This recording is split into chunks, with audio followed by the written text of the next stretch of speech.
Não foi à toa que este sonho perturbou Nabucodonosor. Daniel disse ao rei o que havia visto e lhe fez uma interpretação, uma revelação do próprio Deus. A cabeça de ouro era o império de Nabucodonosor. A prata, o bronze e o ferro e parte de barro e ferro da estátua representavam os reinos sucessivos.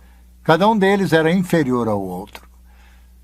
A pedra simbolizava o justo reino de Deus, o Deus não visto que determina o destino de todos os reinos, inclusive o de Nabucodonosor.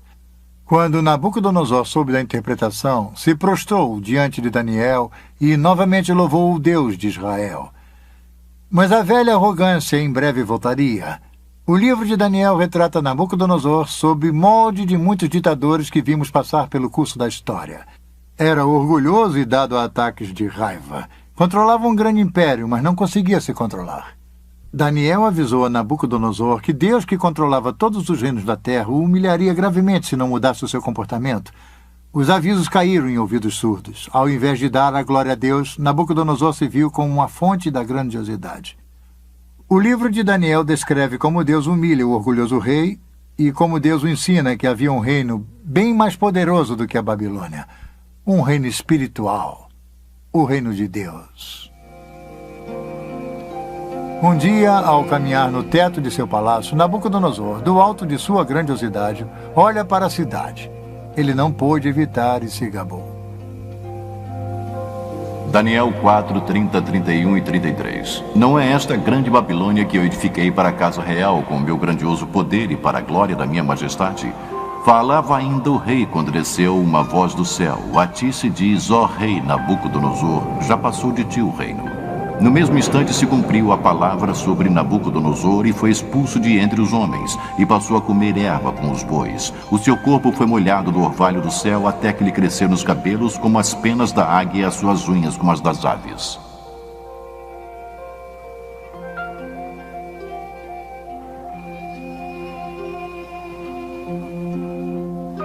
Ele foi vencido pela insanidade. Durante 7 anos se comportou mais como uma fera selvagem do que como ser humano. No final de 7 anos, a mente de Nabucodonosor se recuperou, mas a experiência havia lhe ensinado uma lição primordial, e talvez a lição mais importante do livro de Daniel. Deus, e não pequenos príncipes, mantém a autoridade suprema sobre este mundo. A Bíblia registra o aviso de Nabucodonosor àqueles que o seguirem em posição de poder e de autoridade. Quer fosse num gabinete ou numa sala de reuniões, seus conselhos deveriam ser seguidos por todos nós.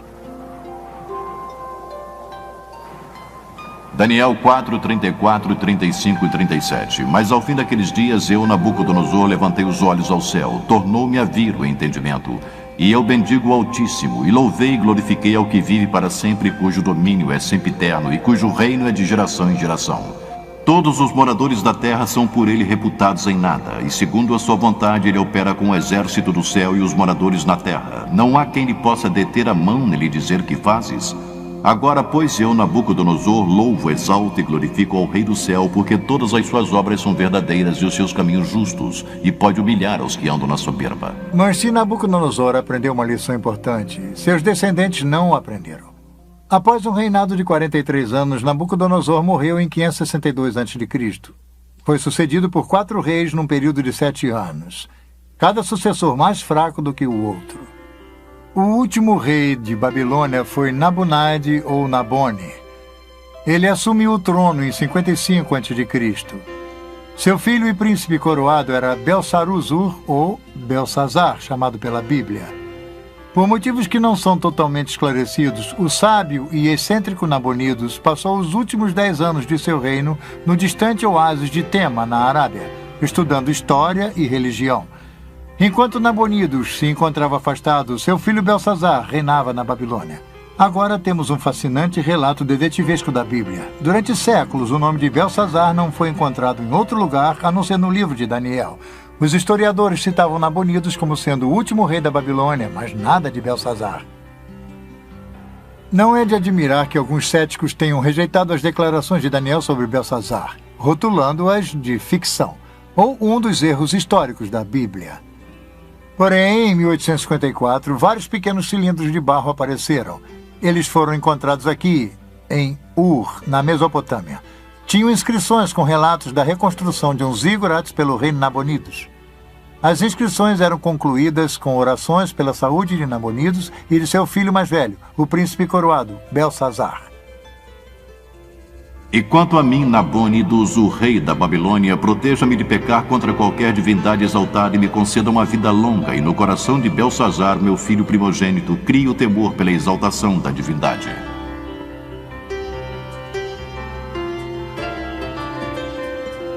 Tal achado arqueológico é importante para a história de Daniel, porque a inscrição esclarece o comando de Belsazar no 5º capítulo, versículo 29 de Daniel.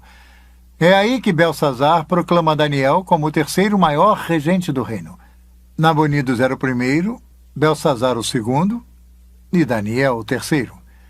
Este é um exemplo notável da precisão da Bíblia. Foi durante o reino de Belsazar que Deus deu a seu profeta Daniel outra importante visão. Novamente, ele avistou um quadro profético. Daniel viu uma sucessão de impérios que iriam controlar o antigo Oriente Próximo a partir de seus dias. Daniel 7, 3 e 7. 4 animais grandes diferentes uns dos outros subiam do mar. O primeiro era como leão e tinha asas de águia. Enquanto eu olhava, foram-lhe arrancadas as asas. Foi levantado da terra e posto em 2 pés como homem, e lhe foi dada a mente de homem. Continuei olhando, e eis aqui o segundo animal, semelhante a um urso, o qual se levantou sobre um dos seus lados. Na boca, entre os dentes, trazia 3 costelas e me diziam: levanta-te, devora muita carne. Depois disto, continuei olhando, e eis aqui outro, semelhante a um leopardo, e tinha nas costas 4 asas de ave. Tinha também este animal 4 cabeças, e foi-lhe dado domínio. Depois disto, eu continuava olhando nas visões da noite, e eis aqui o 4º animal, terrível, espantoso e sobremodo forte, o qual tinha grandes dentes de ferro. Para nós que vivemos no século XX, a descrição de feras estranhas pode parecer curiosa ou bizarra, mas para os antigos, criaturas que pareciam mistura de feras eram bem mais familiares. Surge então um ponto importante para entender a profecia. Alguns intérpretes bíblicos cometem o erro de tentar explicar o simbolismo bíblico sem referência ao background histórico do livro. Especulações elaboradas são necessárias. Para evitar essa armadilha, é essencial determinar o significado de um capítulo ou de um texto em seu ambiente natural. O importante é o que isso significou para as pessoas que ouviram pela primeira vez. Este é um princípio sólido para um bom estudo bíblico. Para as pessoas do tempo de Daniel, animais compostos tinham um significado. Vivendo e trabalhando na Babilônia, Daniel via essas descrições todos os dias. Vamos pegar, por exemplo, o famoso dragão de Merodach. Era o tema de decoração preferido da cidade, utilizado por artistas para ornamentar o portão de Istar. É uma fera híbrida ou composta. Tem as patas dianteiras de um felino, as patas traseiras têm garras como uma ave de rapina, a cabeça tem 2 chifres como uma víbora árabe com chifres, e o rabo termina num ferrão de escorpião. Essas estranhas feras místicas tinham um significado religioso importante para os antigos babilônios.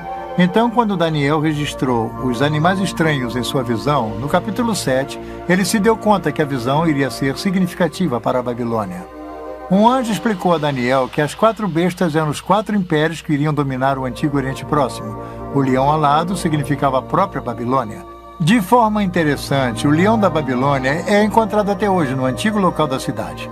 Em 1776, depois de Cristo, aldeões do Iraque descobriram este monumental leão de basalto.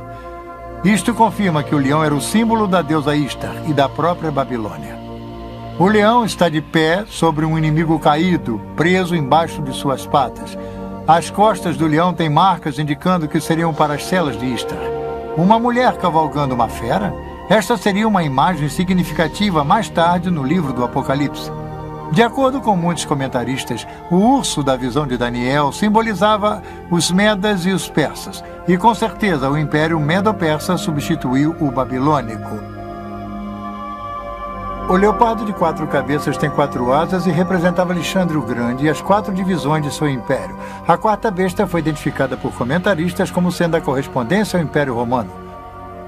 O livro de Daniel é um retrato vívido da transição do reino do leão da Babilônia para o reino do urso. Está numa das mais famosas cenas da Bíblia. Em outubro de 539 a.C., Aparentemente, durante a festa de Ano Novo, Belsazar pretendia fazer um grande banquete. O rei havia convidado 1000 homens mais distintos do império. Ele não fazia ideia do que aconteceria. Esse banquete se tornou incomum pelo fato de ter ocorrido enquanto os persas tomavam a Babilônia. Mesmo assim, a fé de Belsazar repousou nas fortes muralhas. Esse excesso de confiança fatal seria seu erro. Foi durante o banquete, numa grande demonstração de arrogância diante de Deus, que Belsazar ordenou que servissem vinho. Ele então brindou os deuses da Babilônia. Fez isso com as mesmas taças de ouro que seu avô, Nabucodonosor, havia pilhado do templo em Jerusalém. Repentinamente, um fato estranho e aterrorizador ocorreu, bem aqui na sala do trono de Belsazar. Uma misteriosa mão desencarnada apareceu do nada e começou a escrever em letras brilhantes na parede do rei. Daniel 5, 5 e 6. No mesmo instante apareceram os dedos de mão de homem e escreveriam defronte do candeeiro na caiadura da parede do palácio real, e o rei via os dedos que estavam escrevendo. Então se mudou o semblante do rei e os seus pensamentos o turbaram. Então entraram todos os sábios do rei, mas não puderam ler a escritura nem fazer saber ao rei a sua interpretação. Daniel 5, 13 e 17. Então Daniel foi introduzido à presença do rei e disse: todavia lerei ao rei a escritura e lhe farei saber a interpretação. Daniel 5 e 25. E esta, pois, é a escritura que se traçou: Mene, Mene, Tekel e Parsim. Esta é a interpretação de cada palavra. Mene, contou Deus o teu reino e deu cabo dele. Tekel, pesado, foste na batalha e achado em falta. Pere, seu reino foi dividido e dado aos medas e aos persas.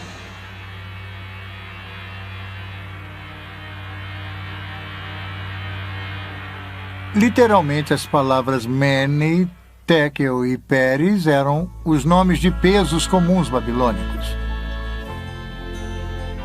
Antes das moedas serem inventadas, os negócios eram feitos através de lingotes de metal como moeda. Precisavam ser pesados numa balança com medidas precisas, como estilhão de 2 menes, para pesar o seu valor. A interpretação de Daniel da escritura na parede foi feita através do significado de raiz. Mene, significando contar, Tekel, pesado, e Parsim, dividido. O tempo da Babilônia havia se esgotado. Conforme relata a Bíblia, naquela mesma noite, enquanto o escrito brilhava na parede, os exércitos de Ciro o Grande já entravam na cidade. As muralhas poderosas da Babilônia e suas fortificações imensas não puderam impedir sua queda. Uma queda decretada por Deus. O profeta Isaías nos dá informações sobre o rei Ciro e seu papel na queda da Babilônia. Isaías 45, 1 e 3. Assim diz o Senhor ao seu ungido, a Crio, a quem tomo pela mão direita para bater as nações ante sua face e descingir os lombos dos reis, para abrir diante dele as portas que não se fecharão. Eu irei adiante de ti, endireitarei os caminhos tortuosos, quebrarei as portas de bronze e despedaçarei as trancas de ferro. E dar-te-ei os tesouros escondidos e as riquezas encobertas, para que saibas que eu sou o Senhor, o Deus de Israel, que te chama pelo teu nome.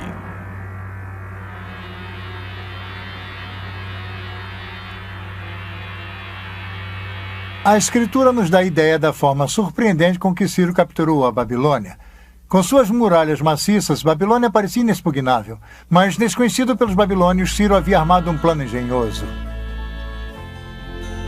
A Bíblia não fornece os detalhes, mas é descrito em grande detalhe pelos antigos historiadores Heródoto e Xenofon. Enquanto Belsazar festejava, tropas persas estavam ocupadas rio acima, desviando o curso do rio Eufrates.